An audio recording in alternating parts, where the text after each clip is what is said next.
Nuestro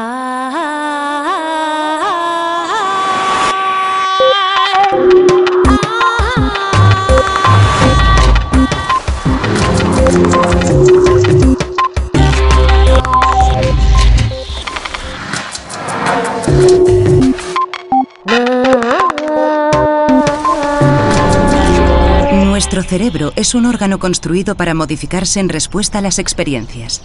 Richard Davidson. Vivimos inmersos en nuestra rutina cotidiana, sumergidos en una serie de gestos y situaciones que se repiten día a día, de la mañana a la noche. Pero en realidad, de lo que rara vez somos conscientes es de que estamos programados, más que cualquier otro animal, para cambiar, para aprender y para dejar que nuestro entorno moldee el sustrato de nuestros pensamientos, el cerebro. Si queremos mejorar nuestro comportamiento con los demás y con nuestro entorno natural, habrá que trabajar en ello desde los primeros años, como hacemos para aprender a hablar o a tocar un instrumento. Hoy en Redes escucharemos propuestas venidas de la neurociencia para mejorar la educación, y con el psicólogo Daniel Goleman descubriremos cómo consumir en el futuro para ser unos mejores huéspedes de este planeta.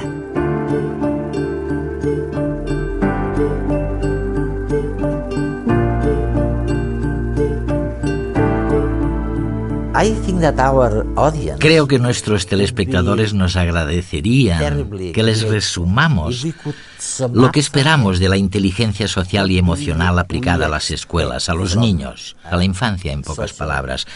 ¿Qué significa en unas pocas palabras? ¿Cuál es la verdadera revolución de este cambio? Ha sido uno de los grandes investigadores que ha aplicado esta práctica en los Estados Unidos. ¿Qué significa todo eso?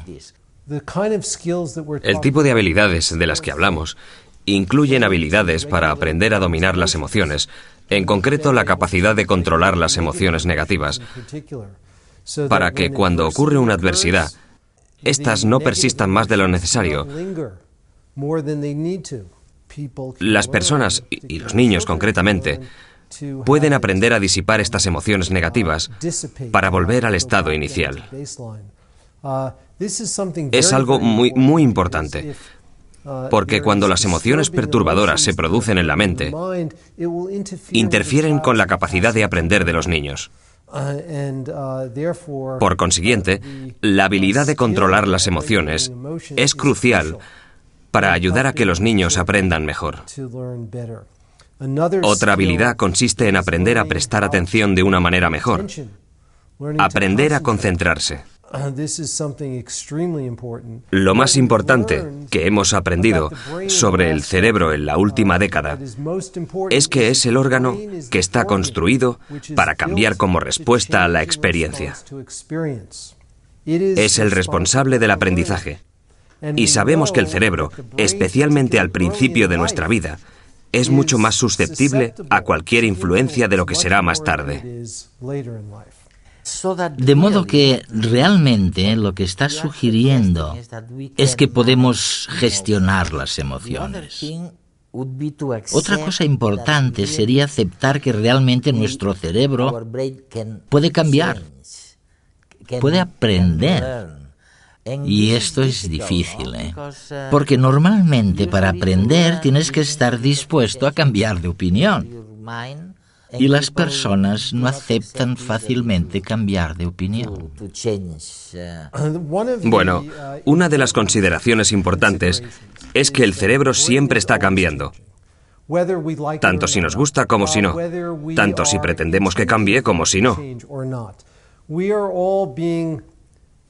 A todos nos influye el entorno, la cultura, el contexto en el que residimos, el tipo de educación que recibimos. Nuestra biología también. Y nuestra biología. Todas esas cosas nos influyen. Pero el cerebro está cambiando constantemente. Y lo que este trabajo sugiere es que podemos responsabilizarnos más de nuestro propio cerebro. Y podemos desarrollar condiciones más positivas que permitirán que cambie de maneras que resulten más beneficiosas.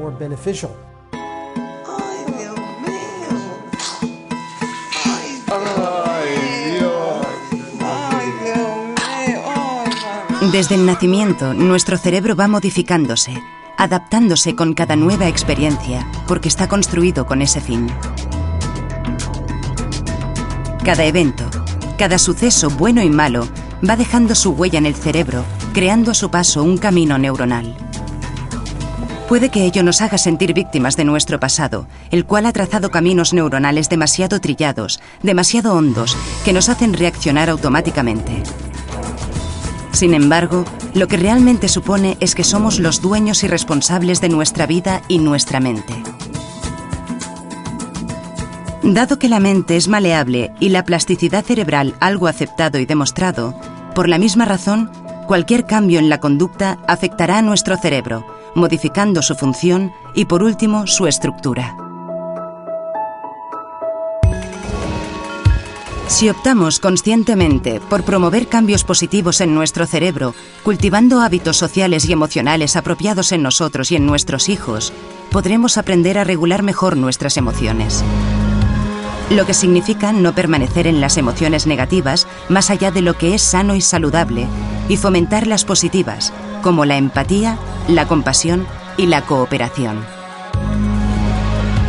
Cualidades que, si antes eran entendidas como dones personales, ahora, según esta perspectiva, pueden verse como habilidades adquiribles por todo el mundo con el entrenamiento adecuado. ¿Habéis podido evaluar o examinar alguna de estas experiencias educativas, algunas de estas reformas? Hemos trabajado en el laboratorio analizando tipos de intervenciones muy específicas que se pueden diseñar. Por ejemplo, para aumentar la cooperación y la compasión y el altruismo. Y luego hemos estudiado la manera en la que esto cambia el cerebro durante la adolescencia. Y resulta que con solamente 2 semanas de entrenamiento... 2 semanas. 2 semanas en la que se practica 30 minutos al día. Pues bien, con esto basta para poder detectar cambios que suceden en el cerebro tras solamente 2 semanas. ¿Y te refieres a asuntos como el altruismo, nada menos, y la compasión? Hay cambios específicos en el cerebro que están asociados con los cambios en el altruismo y que se pueden medir conductualmente. Y todo lo que sabemos sobre el cerebro nos indica que cuanto antes se realice la intervención, tanto mejor, porque habrá más probabilidades de que sus consecuencias persistan durante un periodo de tiempo más largo. Y para este asunto de enseñar más altruismo, menos violencia, más empatía, ¿a qué edad crees que es más efectivo? Basándome en lo que sabemos sobre el cerebro, las intervenciones que se producen antes de la adolescencia tienen un impacto mucho más duradero que las que se producen después de la adolescencia. Sabemos, por ejemplo, que una de las partes más críticas del cerebro a la hora de controlar las emociones es la corteza prefrontal, una región situada en la parte delantera del cerebro. Y sigue desarrollándose hasta un poco después de la adolescencia, hasta los 20 años aproximadamente. 20, 25 años. Sí. De manera que las intervenciones que se produzcan antes de eso serán más útiles. Además, es muy probable que haya una gran transición entre los 5 y los 7 años de edad en los humanos. Hay muchos motivos para creer también que las intervenciones que se hagan antes de esa transición serán especialmente eficaces a la hora de sentar las bases con habilidades que, si persisten, permitirán otras habilidades que se asienten en ellas. Es como una especie de andamiaje. Hay una necesidad acuciante de investigar más en este campo, porque apenas se han realizado estudios sobre la influencia del aprendizaje social y emocional en el cerebro.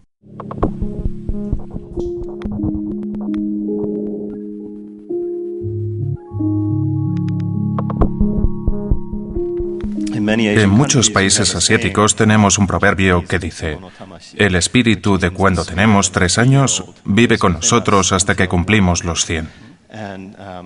Es decir, que el desarrollo temprano influye en el resto de nuestra vida. El neurocientífico Takao Henge investiga en la Universidad de Harvard cómo se establecen las conexiones cerebrales en los primeros años de vida y conoce muy bien los estudios actuales sobre la capacidad de cambio del cerebro en función de su entorno.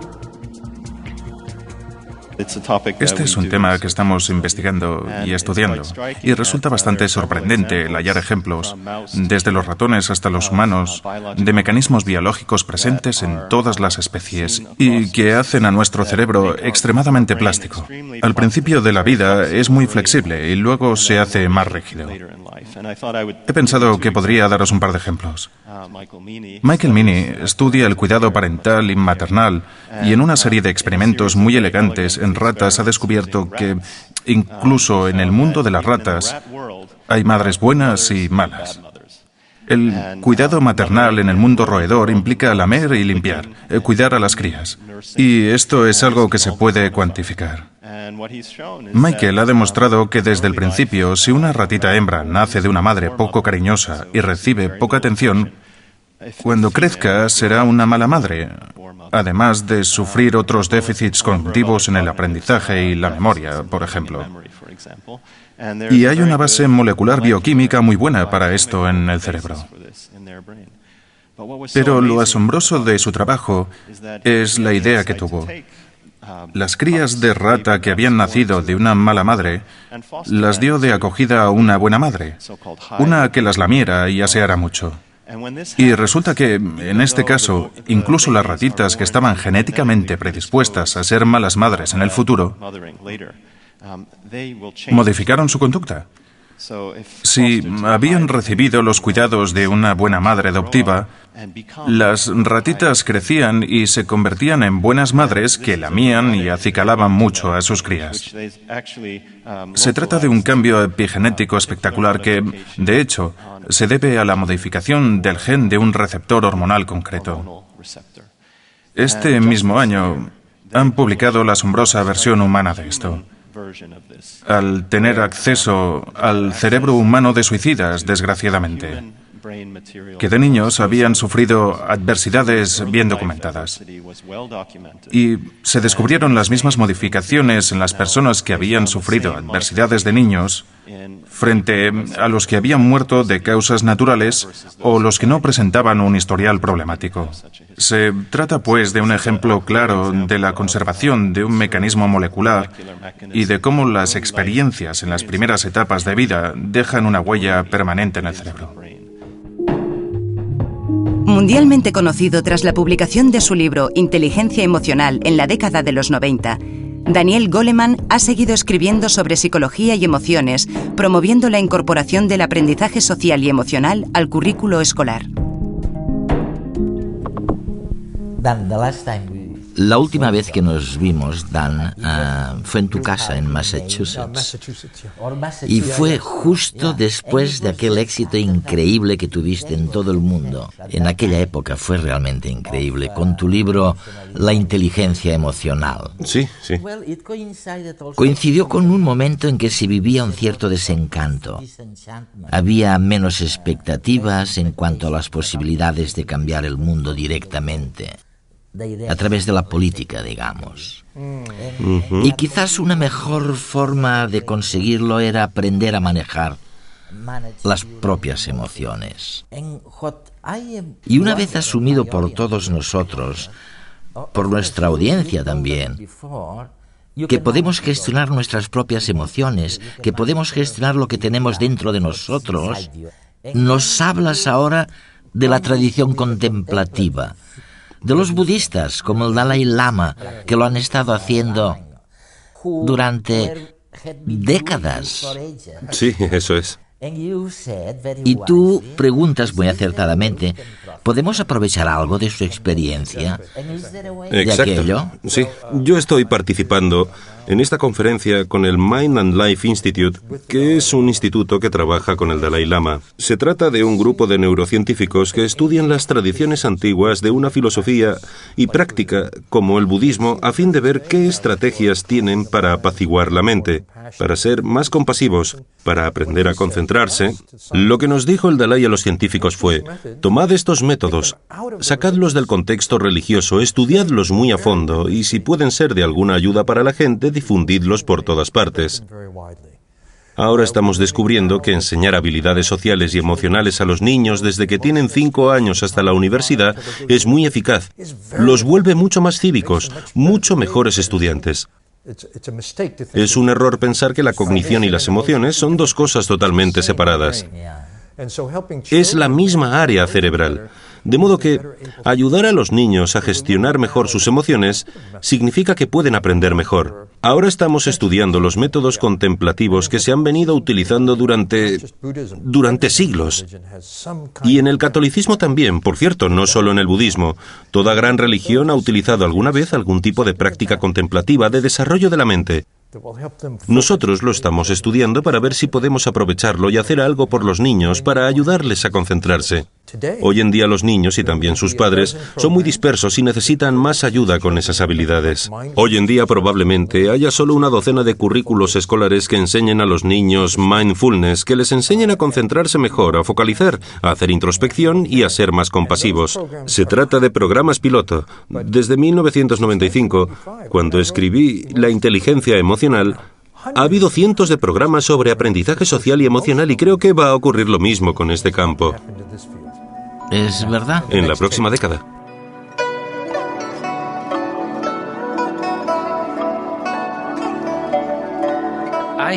Una y otra vez se nos dice que la noción de entrenamiento mental, de práctica mental, de cultivar las cualidades humanas, a veces no es siquiera políticamente correcta. Y eso es sorprendente.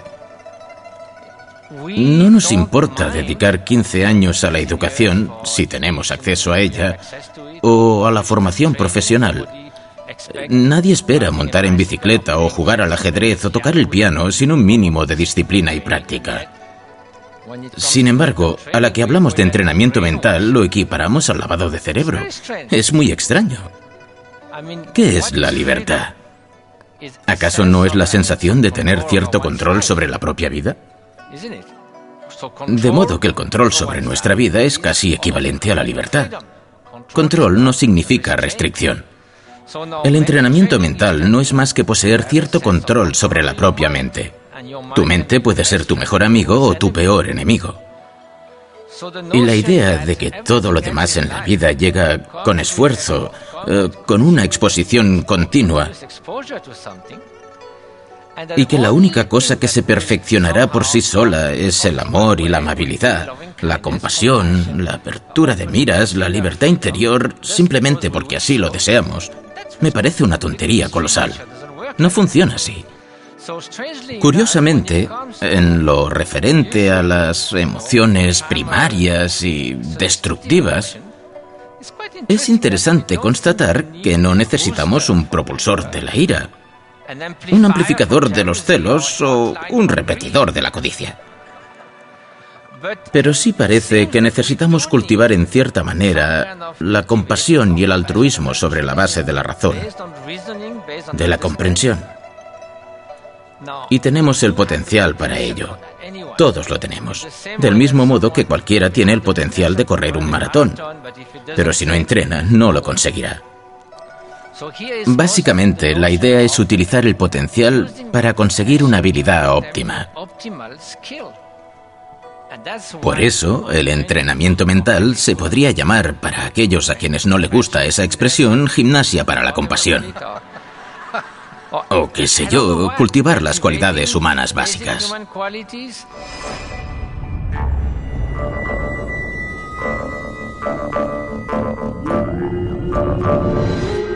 En 1921, Albert Einstein nos recordaba que el ser humano es también una parte del todo que llamamos universo. Una parte que se encuentra limitada a un tiempo y a un espacio determinado. Es decir, que nacemos en un momento determinado y morimos en otro. Lo que ocurre en medio es a lo que llamamos vida, y que nacemos en un lugar preciso que determinará lo que será nuestra historia personal.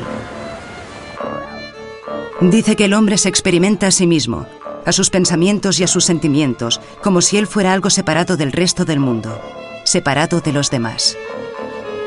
Es como si su conciencia le hubiera hecho la jugarreta de crear una ilusión óptica de sí mismo y viviera inmersa en ella. Esa ilusión al final se acaba convirtiendo en algo así como una prisión, ya que nos restringe a la hora de entender el mundo que nos rodea y desenvolvernos en él.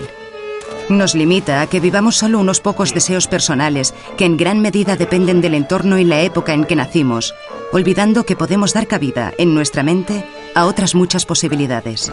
Esta ilusión también confina nuestro amor a unas pocas personas de nuestro entorno por las que sentimos afecto, como si el resto del mundo no existiera.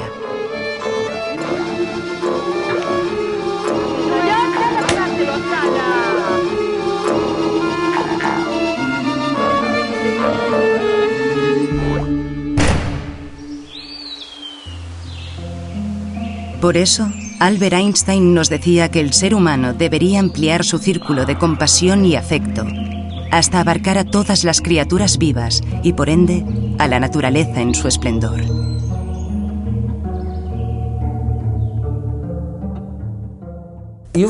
Recientemente has presentado otra idea nueva. Iba a decir que se trata de una idea tan utópica como lo fue en su día la inteligencia emocional. Hablas ahora de la inteligencia ecológica. Es fantástico porque una de las cosas que se aprenden leyendo tu maravilloso libro, estoy seguro de que también va a convertirse en un bestseller mundial, es cuando dices que el cerebro no sabe nada del mundo moderno. Es así como empiezas. Y es verdad que cuando el maquillador nos iba a poner la crema en la cara, tú has preguntado por el ciclo de vida de este producto en concreto. ¿Cuál es el ciclo de vida? Lo que quería saber concretamente es qué sustancias químicas se han utilizado para hacer la crema. Si te fijas en el champú que utilizas, si constan los ingredientes, verás que pueden haber utilizado hasta 50 ingredientes para fabricar un champú, y cada uno es una sustancia química distinta. Hoy en día puedes mirar esa lista y los estudios médicos y descubrir que un componente puede provocar cáncer en ratones, otro provocar asma, etc. Y en eso consiste esta nueva ciencia. De una lista de 100 champúes te puede indicar cuál es más seguro y cuál es más peligroso. Esta información es nueva y es muy poderosa. Puede hacer lo mismo con todo lo que compramos, con cualquier artículo del supermercado. Un detergente, un juguete infantil, la ropa que llevamos. Todo tiene su historia y existe una ciencia nueva que toma cualquier objeto, cualquier producto y que, desde el primer minuto de obtención del material, de su fabricación y transporte, miden con suma precisión el impacto que tiene en el entorno, el grado de toxicidad para el agua y el suelo, para nuestra propia salud, para las personas que los han fabricado, para nuestros hijos cuando los traemos a casa, y les dan una puntuación basada en datos científicos. Ahora podemos encontrar esas puntuaciones en las tiendas. De hecho, la principal cadena de supermercados de Estados Unidos dice que lo va a hacer dentro de 2 semanas. Van a pedir a todos sus fabricantes que les proporcionen información sobre sus productos. Van a analizar los datos matemáticamente y van a darle a cada producto una puntuación para que puedas estar informado no solo del precio del producto, sino también de su nivel de seguridad, de su impacto sobre el planeta y de otras características. Es lo que llamamos tecnología disruptiva, porque cambia las reglas del juego. Significa que tú y yo, cuando vayamos de compras, podremos mirar si algo es tóxico, si es bueno o malo para el planeta, y así podremos elegir mejor. Cuanto más lo hagamos... O sea que los productores tendrán... Habrá un cambio en la cuota de mercado. ¿Esto es popular ahora? ¿No lo es? Si el productor en cuestión quiere sobrevivir, tendrá que ver qué puede hacer para mejorar el planeta, poner menos venenos en sus productos, etc. Así que lo que se crea es una fuerza de mercado que hará que los fabricantes estén constantemente mejorando sus productos para seguir siendo competitivos. El mundo de la abundancia material en el que nos hallamos inmersos tiene un precio muy alto que no se refleja en la etiqueta, por muy verde que ésta sea. Derrochamos, acumulamos y tiramos permanentemente. Ignoramos las consecuencias de la cadena de producción que tiene lugar para satisfacer los objetos de nuestras necesidades y caprichos. Una historia que comienza por los productos químicos de los que proceden los objetos consumidos, sigue por las condiciones de los que los fabrican, lejos, muy lejos de nosotros, su transporte, nuestro uso y lo que ocurre una vez las tiramos.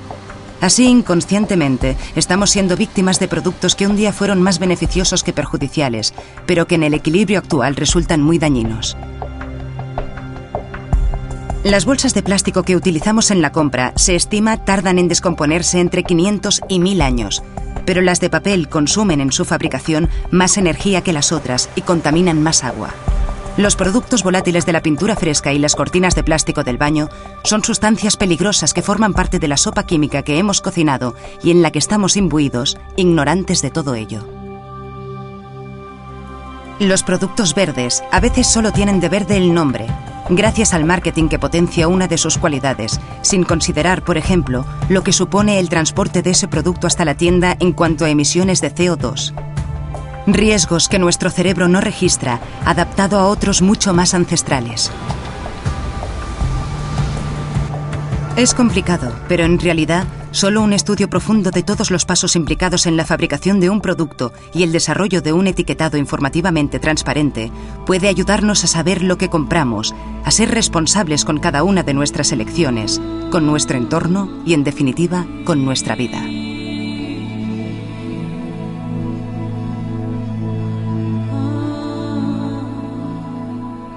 ¿Cuántos años hace que publicaste La inteligencia emocional? En 1995. En 1995, o sea, 15 años. Recuerdo que después de leer tu libro, me pregunté cómo podía ser que nunca me hubiese planteado esas cosas.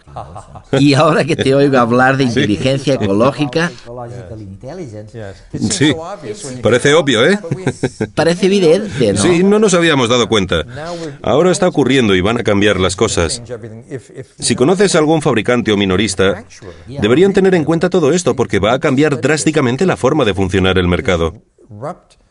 Y si quieren sobrevivir tendrán que adelantarse a todos estos cambios. Lo que resulta más fabuloso de todo eso es que no es culpa de las multinacionales, ni siquiera de los gobiernos. Es nuestra ignorancia. Eso es nuestra ignorancia, pero también el que la ciencia no estuviera ahí. Todo lo que utilizamos hoy en día, la forma de fabricar, las sustancias químicas que utilizamos, todo eso se desarrolló en una época en que no conocíamos sus efectos. Ahora tenemos una nueva ciencia, una nueva lupa que enfoca los productos y nos dice con gran precisión cuáles son sus efectos. Pero además es una inmensa oportunidad empresarial. Tenemos que reinventarlo todo, tenemos que replanteárnoslo todo para reducir el impacto negativo sobre el planeta y sobre nosotros mismos.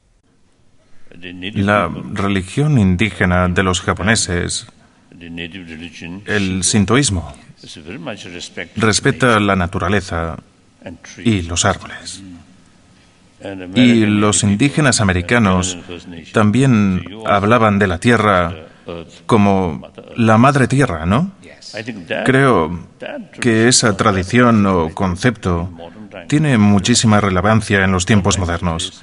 A veces la ciencia y la tecnología generan la creencia o la confianza en que nosotros, los seres humanos, podemos controlar la naturaleza.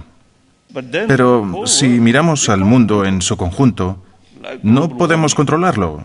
Como con el calentamiento global, realmente deberíamos preocuparnos de la naturaleza y respetarla. En último término, somos una proyección de la naturaleza. ¿Acaso hay algo más necesario que una sociedad más altruista? Mathieu Ricard.